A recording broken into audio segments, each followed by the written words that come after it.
আসসালামু আলাইকুম।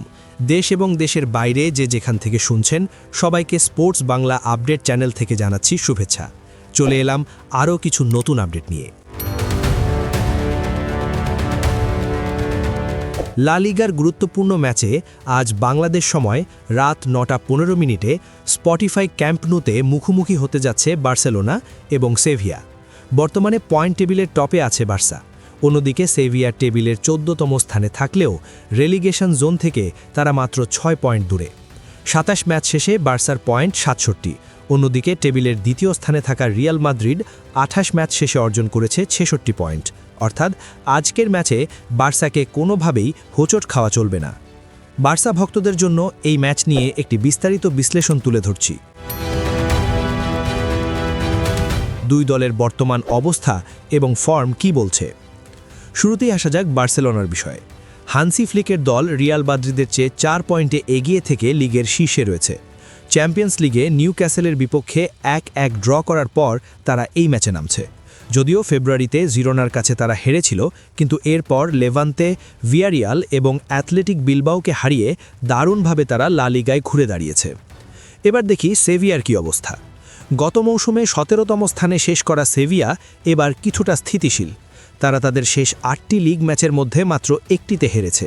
গত 2 ম্যাচে রিয়াল বেটিস এবং রায়ো ভায়াকানোর সাথে ড্র করে তারা এই ম্যাচে অংশ নিচ্ছে। এই দুই দলের মুখোমুখি লড়াইয়ের ইতিহাস কি বলছে। এই মৌসুমের শুরুতে সেভিয়ার মাঠে বার্সেলোনা 4-1 ব্যবধানে বিধ্বস্ত হয়েছিল। সেই ম্যাচে বার্সা নির্মমভাবে পরাজিত হয়েছিল এই সেভিয়ার কাছে। বোঝাই যাচ্ছে তারা হেলাফেলা করার মতো কোনো দল নয়। তবে বার্সেলোনার ঘরের মাঠে সেভিয়ার রেকর্ড খুব একটা ভালো নয়। 2002 সালের পর লা লিগায় ক্যাম্প নুতে সেভিয়া একবারের জন্য জিততে পারেনি। দুই দলের ইনজুরি এবং দলের কি খবর। বার্সার জন্য বড় খবর হলো লামিন ইয়ামাল এবং এরিক গার্সিয়া ফিট হয়ে দলে ফিরছেন। তবে ক্রিস্টেনসেন, জুলস কুন্দে, আলেহান্দ্রো বালদে এবং ফ্র্যাঙ্কি ডি ইয়ং এখনও ইনজুরির কারণে মাঠের বাইরে। মিডফিল্ডার গাভি গত ম্যাচে বেঞ্চে ফিরেছেন, আর এই ম্যাচে তিনি কিছু সময়ের জন্য মাঠে নামবেন, যা দলের জন্য বড় অনুপ্রেরণা হতে পারে। এবার চলুন জেনে নেই সেভিয়ার কি অবস্থা। তাদের দলে ইনজুরির সমস্যা রয়েছে। ইনজুরির কারণে পেকুয়ে ফার্নান্ডেজ এবং মার্কো ছিটকে গেছেন। তবে রুবেন ভার্গাস এবং নীল মাউপের খেলার সম্ভাবনা রয়েছে, যাদের ফিটনেস টেস্টের পর সিদ্ধান্ত নেওয়া হবে। সবশেষে বলতে চাই, বার্সেলোনা বর্তমানে লিগ শিরোপার দৌড়ে নিজেদের শক্ত অবস্থান ধরে রেখেছে। তবে সেভিয়া আগের লেগের সেই 4-1 জয়ের স্মৃতি থেকে আত্মবিশ্বাস নিতে চাইবে।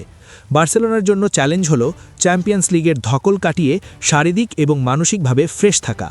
অন্যদিকে সেভিয়া চাইবে বার্সেলোনার রক্ষণভাগের ইনজুরি সমস্যার সুযোগ নিয়ে ক্যাম্প নু থেকে অন্তত 1 পয়েন্ট নিয়ে ফিরতে। আপাতত এ পর্যন্তই। সবাই ভালো থাকুন, সুস্থ থাকুন, নিরাপদে থাকুন, এই প্রত্যাশায় আল্লাহ হাফেজ।